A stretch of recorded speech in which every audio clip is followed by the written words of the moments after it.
how I feel about Overwatch 2 so far. It's been a week. It's been literally a full week to today since Overwatch 2 has come out.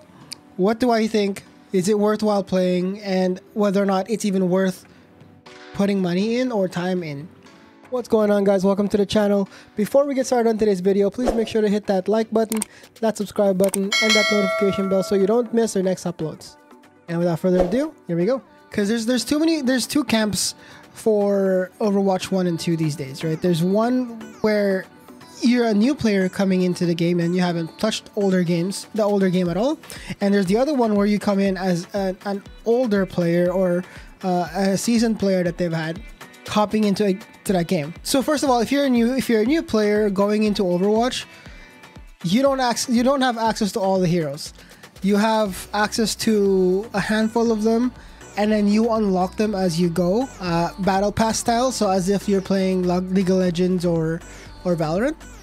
If you're an older player, meaning you've had Overwatch 1 in the past, your account is old, you have access to all the heroes right now, including Kiriko. Now, there's a caveat to that because there's a few heroes that you can't access today, but that's a different story. That's because it's a bug. That's because of a bug, rather. At the state that Overwatch is in right now, it is definitely still playable. However, there's still bugs. There's, as we know, of a very, very bad launch last week. If you were on my stream last week, there was a bunch of issues of us getting on, queuing up against a bunch of, 30,000 people in the queue and whatever. And that's majorly because Overwatch 2 servers did get DDoSed throughout that week. And from what I found, and this is all speculation because of what I think is happening, is the people are targeting North America's authentication servers, not necessarily the game servers themselves.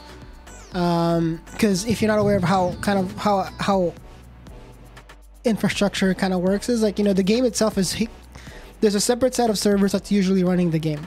That's also where most players are connecting to play the games. But before that, you have to hit another server that's usually called an authentication server, that would then take your login and reference a database saying, hey, does this person own this game?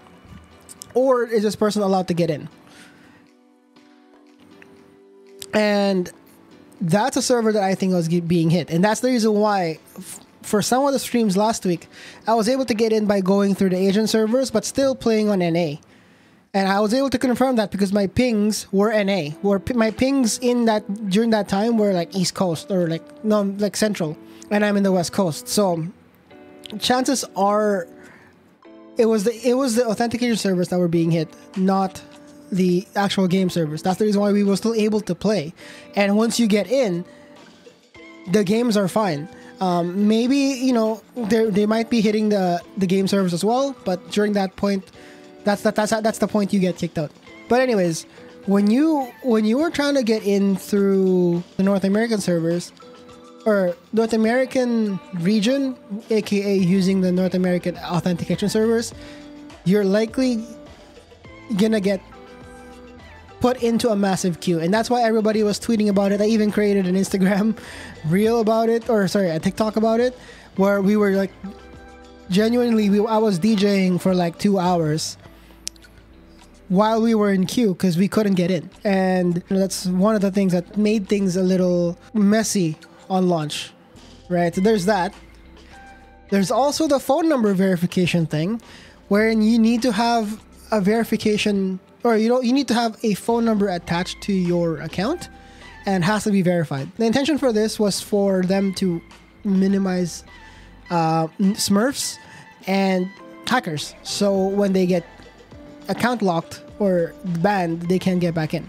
But the problem with this is it actually ended up essentially alienating some people from getting in. There was actually an article that I saw which basically the headline in itself summed it up pretty well, like something along the lines of, if you're too poor, you can't play. And the reason why is because some people who have prepaid lines, some people might have like third-party, like non-mainstream providers, phone providers couldn't get their verification through. That resulted in them not being able to play, period. I know of a couple of cases, one in the US where they were using I think the mobile provider that 7-Eleven gives, or that 7-Eleven has, which is obviously a prepaid provider. And it's not a bad, there's nothing wrong with the provider. It's their phone, right? They couldn't get in. And then there's another one that I knew of from Asia where they actually couldn't verify. They owned Overwatch 1, but they couldn't verify because they were using a prepaid line or a prepaid subscription over in Asia. So it's those things, right? Now they've actually removed it. If I remember correctly, they have removed it, but they have also, I think they still had a stipulation there where like you don't need to verify anymore if your account is a certain age. So there's now an age amount in terms of how long the account has been live. So that's the second piece. Now so Blizzard kind of backed up on that, and now people are able to get in. I actually was able to play a good amount of games off stream as well, and it was actually perfectly fine. I did encounter one bug, which now we're going to talk about the bugs that we are currently dealing with right now. But the other bug is people like myself who have owned Overwatch 1 technically should have access to all the heroes. This happened to me on the weekend, and I had to like restart my game a couple times. And apparently it's becoming more of a bigger thing now. More people are encountering this issue. The fact that when you launch into your game, you actually don't have access to your heroes. You have access to the base level heroes. So you get like your Tracers and your Reapers and Soldier 76s, but you don't have access to all of them. But in theory, we should. All of us who have Overwatch 1 should have access to all of them, including Kiriko, which is the new hero. We'll talk about Kiriko in a little bit too, but that was the bug. For me, I just had to restart my game and I was able to get in. I was hearing somebody in my Discord, shoutouts to Shardos, mentioning that he has encountered it in his games as well, and more people are encountering it as well. So there's that. The other bug that I was going to talk about was Bastion's ult was bugged up. If you press a certain key sequence, that you'll have unlimited ult, so you just keep dropping your ult everywhere. So that's another thing. And they also pulled Bastion, and I don't know why Torb has been pulled. Torb might have a bug as well, but Torb has been pulled out of a bunch of game modes. I know Bastion's been pulled off all game modes. As far as the launch is concerned, dude, Overwatch, Blizzard can't get a break, man. And not to mention that in the first week of their launch, they had 2 downtimes on Friday. On Thursday, when people, and it's also at the end of the day, when people are coming home from work to play games. It's like, why? I think Torb's got a longer than user timer on the overheat thing. Oh. I'm surprised it took 5 days into the go live that people noticed that. Because in my games, I've only encountered maybe 2 Torbs, and it wasn't even overly OP, in my opinion. So I never noticed that it was, like, broken.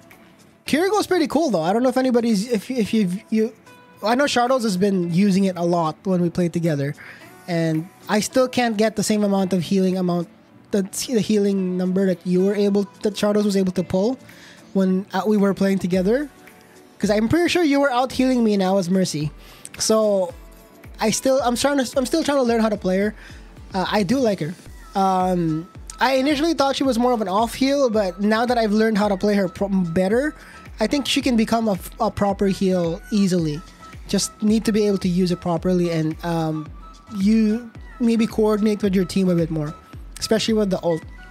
If you land all 10 of your healing thingies onto a target, it's still a pretty good amount, because the healing capabilities for Kiriko requires you to constantly track your targets, as opposed to all the other most of the other healers required is just you tap them and then it just kind of keeps going. So it requires a lot more on your part to keep track of things.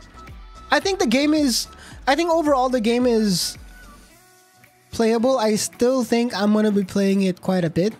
I actually think I'm gonna be playing it a lot more than I expected. So it's probably gonna take over what game I'm gonna be running as a normal kind of game on this stream, and then up until the campaign releases for Modern Warfare 2, because we gotta play that, right? I also like I actually don't hate the 5v5, because some people actually don't like the swap between 6v6 to 5v5. I actually do like that because it's a lot more fast paced. There's a lot more punishment. If you screw up or your tank does something stupid, the entire team dies with them, and which is a lot more. It's a lot. Obviously, it's a lot more punishing, but it's a lot also easier to come back, because it's harder back when there was 2 tanks, and then back when there's like Brigitte and then 2 shield tanks, and it was a lot of mess. When there's a fight, there's a lot of barriers. They can turtle, right? It eliminates that ability for them to be able to turtle, and you can just you can come back harder. With the 5v5 switch, you have to build your comp around your tank now, because if you have a dive tank, you have to somehow build your comp around it, so that when the dive happens, you have to complement. Otherwise, you're just gonna be left to die. I actually feel like Kiriko, for once they release a hero that's not overly OP at the onset, because Kiriko is pretty. I think, in my opinion, Kiriko is pretty balanced. Invuln is OP no matter what. OPness defines a skill cap. That's, well, okay, yes. But then you can always try to bait the invuln, right? Because the invuln is like a 15-second cooldown. If the invuln was like 5 or a 2-second or a 6-second cooldown, then that's when I think it's a little OP. But then if you bait it, right, you could. I guess depends on. You're right. It depends on the skill, right? Because like I think if you can bait it, let's say you can bait it by running the sleep dart first, and the invuln will happen, and then you anti them, or vice versa with an Ana. You can even use an Earth Shatter to bait it, right? So I guess it depends on the players. I feel like even at my level, I don't think it's OP per se, or broken, because the invuln cooldown is plenty long. It's a 15-second cooldown. I guess if you want to make it a little easier to manage, then yeah, maybe increase the invuln to like 20-second cooldown. I think using it right ult, it's worth. I guess so, yeah. Because the thing is, depending on the amount of CC or anti-heal that your enemy team has, like if they have the invuln, if you bait the invuln with a sleep dart or like the anti-heal, and then you Earth Shatter, or there's a lot of things that because the thing is, it only works during that one split second, so you can just have to, I guess you have to bait it. That's the thing. It requires a second level of an extra level of thinking to try and bait it out. Because within the 15-second cooldown, yes, you bait it, you can release all your other CCs after that.